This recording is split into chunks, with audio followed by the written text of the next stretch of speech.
Адам ою менен күнөө кетирүүсү мүмкүнбү?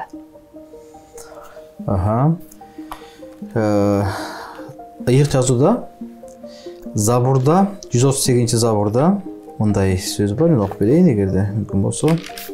Таптым. Забурда 138 Забурда 2-аятта сен мени качан отуруп качан турарымды билесиң. Сен менин ойлорумду алыстан эле билесиң дейт.